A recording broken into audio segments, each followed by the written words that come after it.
Hello everyone, welcome to SMB classes. इस video में हम बात करने वाले हैं कि अगर आपको किसी को अंग्रेजी में अलविदा कहना हो, बाय कहना हो, जैसे कि अच्छा फिर मिलते हैं, फिर मिलेंगे, बहुत अच्छा लगा आपसे मिलकर, तो कैसे कहेंगे हम।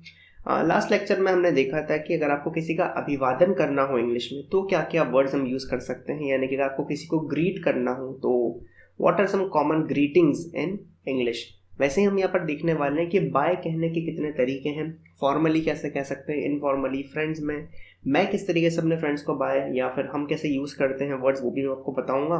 और लास्ट तक अगर आप टिके रहेंगे तो एक मैं आपको बोनस भी दूंगा कि एक फ्रेज है जो काफ़ी अच्छा है, सुनने में चीज़ी भी नहीं लगता है, और अगर आप अपोजिट जेंडर को गुड बाय कहना चाहते हैं तो ये काफ़ी अच्छा होगा, राइट। तो शुरुआत करते हैं उसी पहले फ्रेज से जिसमें हमने लास्ट लेक्चर को छोड़ा था। लास्ट लेक्चर में मैंने बताया था कि जब 5 से शाम की और रात की 12 बजे तक अगर आप चाहें तो किसी को गुड इवनिंग भी कह सकते हैं और गुड नाइट भी, बट मैंने बताया था कि गुड इवनिंग ग्रीट करने के लिए कहते हैं और गुड नाइट बाय कहने के लिए। तो रात में 9 बजे 10 बजे अगर आप किसी से मिल के जा रहे हैं और आपको पता है कि अब आप उससे नहीं मिलने वाले हैं, तो you can say by saying good night, right. Good night is the proper phrase. ये फॉर्मल भी है और काफ़ी इनफॉर्मल में भी यूज़ होता है, बट फॉर्मली में ज़्यादा यूज़ होता है। मान लीजिए अगर आपका रिश्ता सामने वाले इंसान के साथ थोड़ा सा फॉर्मल है तो गुड नाइट, अगर इनफॉर्मल है तो you can always use sweet dreams, right. Sweet dreams हम ये भी इस्तेमाल कर सकते हैं। बट प्रॉब्लम यही है कि जो मैंने लास्ट टाइम पे क्वेश्चन पूछा था, शाम को 6 बजे मान लीजिए आपका ऑफिस ख़त्म होता है, 7 बजे होता है। अब आपको ऑफिस के कलीग्स को अलविदा कहना है और अभी इतनी रात भी नहीं हुई है कि आप उन्हें गुड नाइट कह सको, आपको पता है कि वो घर पे जाके नहीं सोने वाले हैं। तब हम उनके लिए नॉर्मली क्या यूज़ कर सकते हैं, bye, right. You can always use bye. अब इसमें एक कैच है, बाय बहुत ज़्यादा शॉर्ट नहीं लगता आपको, बहुत छोटा है। कई बार आपका रिश्ता काफ़ी अच्छा होता है तो आपको लगता है कि बाय काफ़ी नहीं होगा, राइट। तो यू नीड समथिंग मोर, तो you can always say good day, right. ये बहुत अच्छा फ्रेज है, बहुत कम इस्तेमाल करते हैं लोग, लेकिन करना चाहिए। मेरे हिसाब से स्टार लगा लीजिए, मैं मान के चल रहा हूँ कि आप लिख रहे होंगे, राइट। तो good day it is a very good phrase. अगर आपको लगता है कि कोई मान लीजिए आपका सीनियर है, मैनेजर है, तो आप उनके लिए अगर कहना चाहें तो आप लिख सकते हैं good day to you sir, right. आपका दिन अच्छा हो, आपका दिन शुभ हो। अब क्योंकि 7 बजे के बाद अभी काफ़ी दिन बचा है, मान लीजिए दिन में 3 बजे आप किसी से मिले हैं, अब आपको पता है दिन भर नहीं मिलने वाले, तो अभी तो गुड नाइट नहीं बोलोगे, उस टाइम पे आप बाय या फिर गुड डे कह सकते हैं। अभी आपको डिसाइड करना है कि आपका रिलेशनशिप इस तरह का है कि बाय थोड़ा छोटा रहेगा तो गुड डे, गुड डे के बाद भी आपको लगता है थोड़ा और एक्सटेंड करना है तो good day to you sir, ठीक है। ये डिपेंड करता है जनरली आप कहाँ पर कट करना चाहते हैं अपने कम्युनिकेशन को। अब ये बाय का एक और फॉर्म है बाय बाय, राइट। जनरली लड़के इसका इस्तेमाल कम करते हैं। बाय बाय तब बोला जाता है जब आप किसी बच्चे से बात कर रहे हो, राइट। और लड़कियां ज़्यादा इस्तेमाल करती है, और वो भी पूरा बाय बाय नहीं बोलती, दे से बाय बाय, है ना। ये ऑलवेज सी आपने देखा होगा लड़कियों को बोलते हो बाय बाय। तो जब वो किसी ऐसे इंसान से बोल रही हो जिनसे उनका संबंध काफ़ी गहरा हो, बच्चों से बात कर रहे हो, तब जनरली ये जो फ्रेज है, ये जो वर्ड्स हैं, ये यूज़ किए जाते हैं। बाय बाय लड़के बहुत कम इस्तेमाल करते हैं, लड़कियां थोड़ा इसका ज़्यादा इस्तेमाल करती हैं, बट इट साउंड्स गुड और ये थोड़ा सा क्यूट सा लगता है, बाय बाय, राइट। तो बाय बाय पूरा कोई नहीं बोलता, ये ध्यान रखिएगा। इसके अलावा आप कह सकते हैं गुड बाय। ये भी काफ़ी यूज़ होने वाला फ्रेज़ है, ये रिटर्न कम्युनिकेशन में भी काफ़ी अच्छा चलता है। मेरे दोस्त को भी ब्लॉक करने से पहले उसने ये लिखा था, उसकी वाली ने, गुड बाय। अब गुड बाय का जनरली जो मीनिंग है, आई थिंक उसको लिखने से पहले नहीं पता होगा। गुड बाय का मतलब ये होता है कि अभी के लिए अलविदा, बट ये काइंड ऑफ एक होप है कि हम दोबारा मिलेंगे, right. Goodbye forever थोड़ी बोला है उसने, तो ये फॉर एवर के लिए नहीं होता है। गुड बाय का मतलब होता है अलविदा, बट इस उम्मीद के साथ कि हम दोबारा मिलेंगे, राइट। तो goodbye is also very kind of formal, आप फॉर्मल इसको यूज़ कर सकते हैं। देन ये एक वर्ड है, ये बहुत कम आपने सुना होगा, जनरली यूज होता भी नहीं है, that is farewell, right. Farewell तब होता है जब मान लीजिए आप किसी से मिले हैं और आपको लगता है कि आप दोबारा बहुत लंबे समय तक इससे नहीं मिलने वाले हैं, तब हम ये यूज़ करते हैं फेयरवेल। काफ़ी कम यूज़ होता है, इसलिए इसको मैंने 7th पे रखा है। 8 ये काफ़ी अच्छा है, जैसे bye see you, bye bye फिर मिलेंगे, राइट। तो अगेन ये भी गुड बाय जैसा ही है कि अभी के लिए तो अलविदा, लेकिन दोबारा मिलने की उम्मीद है, तो बाय सी यू। जनरली कब यूज़ होता है, जैसे मान लो दिन में 12 बजे आप किसी से मुलाकात आपकी ख़त्म होती है, बट आपको बताया आप दिन में 4-5 बजे या 6 बजे फिर उससे मिलने वाले हो, then you can say bye see you, right. तो ये सब फॉर्मल की कैटेगरी में ही चल रहा है अभी तक। अब एक और मैं जो लिखने वाला हूँ, ये आपने रिटर्न कम्युनिकेशन में या व्हाट्सएप मैसेंजर पे देखा होगा, TTYL, बहुत से लोग शॉर्ट फॉर्म में लिखते हैं, जिसकी फुल फॉर्म होती है टॉक टू यू लेटर। और वैसे तो ये आमने सामने बोलने वाला फ्रेज है, बट इसका उपयोग पिछले कई सालों में सोशल मीडिया पे बहुत ज़्यादा बढ़ा है, खासकर व्हाट्सएप और इंस्टाग्राम पे भी। ठीक है, कई बार बात करते हो आप लिखते हैं ना TTYL, अच्छा TTYL, talk to you later. तो ये बहुत ज़्यादा आपने शॉर्ट फॉर्म में देखा होगा, एक्रोनिम में ज़्यादा एक्रोनिम बना के इसका यूज़ करते हैं, but it is talk to you later. Formal phrase है, रिटन कम्युनिकेशन में बहुत अच्छे से वर्कआउट करता है, तो आपको अगर यूज़ करना है तो आप कर सकते हैं। ये 10th वाला ये काफ़ी इंपॉर्टेंट है, ये इस पर भी स्टार लगा लीजिए। मैं सिचुएशन समझाता हूँ ये कहाँ यूज़ होता है, पहले मैं लिख देता हूँ, आई मस्ट बी गोइंग। इसका एक और फॉर्म है, I get to going, I got to get going, sorry, I got to get going. ये मैं बताता हूँ, जैसे मान लो आपके घर पे कोई मेहमान आए, राइट। अब अचानक से आपका मन किया कि भाई बाय कहना है, तो ऐसा तो नहीं होगा इतना मतलब रैंडमली, या क्योंकि इंस्टेंटेनियसली आप ये नहीं कह सकते ना कि हाँ भाई बाय बाय जाना है मुझे अभी उठ के। बातचीत चल रही है, आप बात कर रहे हो, घर पर रिलेटिव अचानक से उठ के खड़े हो के अच्छा बाय, ऐसा नहीं होता, ठीक है। आप अचानक से नहीं कह सकते, तो ये अनाउंस करने के लिए कि अब आप बाय कहने वाले हैं या आप अलविदा कहने वाले, अलविदा कह नहीं रहे हो, उसके पहले कुछ बिल्डअप देना पड़ता है ना, तब ये यूज़ होता है। जैसे कि अरे 3 बज गई, उसके पापा आते होंगे, मैं जाती हूँ, 6 बज गई, काफ़ी रात हो गई, मुझे निकलना चाहिए। अभी आपने बाय कहा नहीं है, आपने जगह छोड़ी नहीं है, बट आपने ये अनाउंस कर दिया कि अब आप बाय या गुड बाय कहने वाले हैं। तो आई मस्ट बी गोइंग, मुझे निकलना चाहिए, काफ़ी रात हो गई, ठीक है। I have got to get going, मुझे चलना चाहिए, सुबह मान लो मेरा पेपर है, सुबह एग्ज़ाम है, सुबह उसकी ट्यूशन है, कुछ भी। तो आप अनाउंस करने वाले हैं कि आप बाय कहेंगे, कहा नहीं है, तो उसके लिए बहुत अच्छे से वर्कआउट करता है, बहुत अच्छा मतलब फ्रेज है। मैं दोबारा बता दूं, ये तब यूज़ होता है जब आपके पास कोई रीज़न हो, राइट। आप डायरेक्टली बाय कहना नहीं चाहते हैं, वो रूट लगेगा। तो अगर आप मीटिंग में है, कहीं पर ग्रुप में है, शादी में, तो कहते हैं आई मस्ट बी गोइंग, काफ़ी लेट हो रहा है, it's very late, I must be going tomorrow morning, I have an important meeting. उसके बाद आप कहेंगे बाय या गुड बाय, फिर ऊपर जो भी मैंने लिखे हैं टॉक टू यू लेटर वगैरह वगैरह। तो काफ़ी अच्छे से वर्कआउट करता है ये, फॉर्मली भी चलता है, इनफॉर्मली भी चलता है। ये जो मैं लिख रहा हूँ ये थोड़ा सा काइंड ऑफ इनफॉर्मल है।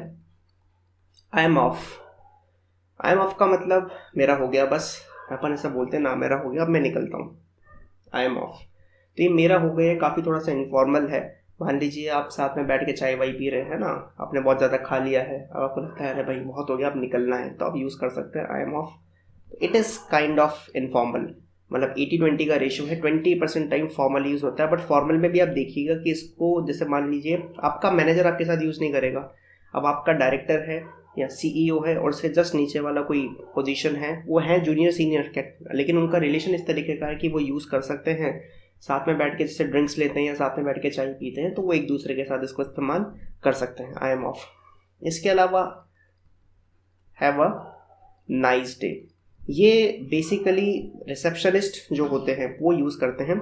Have a nice day basically strangers के लिए यूज़ होता है, मतलब नॉन के लिए भी कर सकते हो, पर होता किन के लिए है, जनरली स्ट्रेंजर्स के लिए। मान लीजिए आप रिसेप्शन पे गए, किसी हेल्प डेस्क पे गए और आपका काम हो गया, अब आपका इतने 10-15 मिनट में इतना रिलेशन बिल्डअप हो गया कि आपको लगता है कि आपको बाय कहना चाहिए, आपने बाय कहा, तो क्योंकि वो कॉर्पोरेट में, सर्विस सेक्टर में, तो उस इंसान की कर्टेसी बनती है कि आपको पलट के कहे okay have a nice day sir, है ना।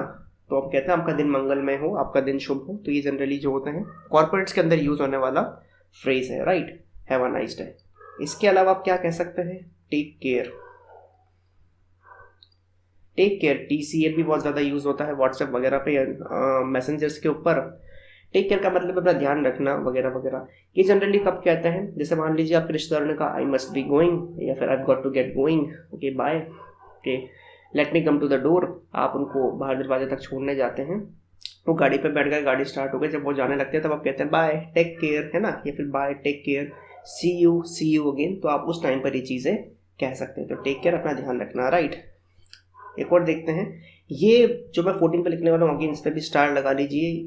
ये जनरली जॉब इंटरव्यूज़ के दौरान या जब आप किसी से एक्सपेक्ट कर रहे होते हैं फॉर्मली दोबारा मिलना, उसके लिए यूज़ होता है। I look forward to our next meeting, right. मान लीजिए I look forward to our next meeting, ये एक तरीका लिखा है, इसके बहुत सारे वेरिएशन हो सकते हैं। कुछ समय पहले मैंने कहीं पर अप्लाई किया था जॉब के लिए, तो जब एचआर का कॉल मेरे पास आया तो जैसे बात करी ना कि भाई आपके पास क्या टेक्नोलॉजी है, लाइट की कंडीशन क्या है, ऑनलाइन क्लासेस के लिए था कुछ, तो मैंने बताया तो उन्होंने बोला कि ठीक है मंडे को हम आपसे कम्युनिकेट करेंगे कि आपका डेमो कब ऑर्गेनाइज करना है। तो मैंने उन्हें ये रिप्लाई दिया, okay sir, I am looking forward to our next communication. Okay, तो मैंने भी यही कहा, I am looking forward. Generally कौन कहता है, मान लीजिए आप प्रोजेक्ट लेके अपने किसी सीनियर के पास गए और कंपनी का जो है वो आपके प्रोजेक्ट से काफ़ी खुश है, जो भी सीनियर हैं, और अब एक हफ्ते बाद आपको वापस से उसे अपडेट देना है, तो जाते जाते वो बोलेगा I look forward to our next meeting. तो वो काइंड ऑफ आपसे इम्प्रेस्ड है और वो चाहता है आपसे मिलना, राइट। तो ये थोड़ा सा पॉजिटिव साइड में गुड बाय है, यानी कि आपने एक अच्छा इंप्रेशन लिया है, वो चाहता है कि दोबारा आपसे मिले, अगले हफ्ते जब मीटिंग होगी उसका वो इंतजार कर रहा है, राइट। एक होता है ना कि यार इससे नहीं मिलना दोबारा, उनके लिए नहीं करना, इससे हाँ इससे दोबारा मिलना है, ही टॉक्स सेंस, तो उसके लिए यूज होता है I look forward to our next meeting. अब कुछ फ्रेजेस देखते हैं जो बहुत ज़्यादा इनफॉर्मल है, ठीक है। तो वेरी इनफॉर्मल, वेरी इनफॉर्मल की कैटेगरी में थोड़ा सा स्लैंग की कैटेगरी में डाल सकते हैं। जिनको नहीं पता, स्लैंग का मतलब होता है वो उठाई गिरे वाली भाषा नहीं होती थोड़ी, या फिर ऐसी भाषा जो दोस्तों के बीच में चलती है। बाहर वालों के लिए उनको असभ्य लग सकती है, बट आप लोगों को असभ्य नहीं लगेगी क्योंकि आपका रिलेशन उस तरीके का है, राइट। तो वेरी इनफॉर्मल। इसमें एक होता है बहुत ज़्यादा फेमस है, स्टार लगा लो, बहुत ज़्यादा फेमस, ये होता है peace out. Now what do we mean by peace out? तो आपने बहुत इंस्टाग्राम सेलिब्रिटी, जनरली रैपर्स वगैरह नहीं होते, लाइव स्ट्रीम एंड करते हैं, यूँ बोलते हैं पीस आउट, ऐसे सर पे हाथ रख लेते हैं। तो ये वी फिंगर क्या होती है, इसका थोड़ा सा इतिहास बताता हूँ।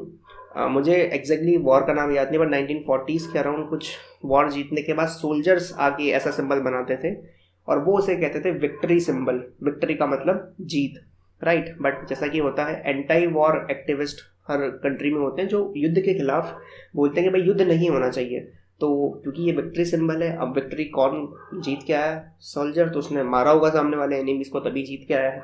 तो उसको अपोज करने के लिए एंटी वॉर एक्टिविस्ट ने क्या करा कि आप इस सिंबल को पीस सिंबल की तरह यूज करें, ठीक है। तो तब से अभी तक फिर ये पीस की तरह देखा जाता है, बट स्टिल अभी भी बहुत से आप देखेंगे जिनको गोल्ड मेडल मिलता है, वो स्टेज नहीं होता 1 2 3 वाला से स्टेप पे चढ़ा के मेडल्स पहनाते हैं, वहाँ पर भी आपने बहुत से एथलीट्स को देखा हुआ ऐसे करते हुए। तो वो दिखाते हैं कि हाँ वो विक्ट्री अपनी शो कर रहे हैं। तो पीस आउट ऐसे सर पे रख लेते हैं बहुत से लोग, यूट्यूबर्स भी लास्ट में साइनिंग ऑफ, पीस आउट। बहुत ज़्यादा इनफॉर्मल होता है, गलती से भी कभी किसी फॉर्मल मीटिंग में या फॉर्मल कंडीशन में इसको यूज़ मत करना। दोस्तों के बीच में चलता है पीस आउट, ठीक है। लड़ाई के बाद जब भाई ग्रुप में खतरनाक लड़ाई हो गई, उसके बाद फिर एक पक्ष बोलता है पीस आउट है, उसके बाद बचा नहीं बोलने के लिए, वो आगे नहीं बढ़ाना चाहता बात को, तो पीस आउट। ये भी काफ़ी इम्पॉर्टेंट है। ये basically I got a GOTT got a hit the road, I got a hit the road slash I got a head out. और भी इसके फॉर्मेट हो सकते हैं, मैंने 2 ही उठाए हैं, ठीक है। आई got a hit the road, तो ये GOTT है। ये काफ़ी स्लैंग वाला वर्जन है, ये मैंने लिखा ना I must be going, I got to get going, उसी का इनफॉर्मल वर्जन है ये। I got a hit the road, कि मुझे निकलना चाहिए, बहुत हो गया।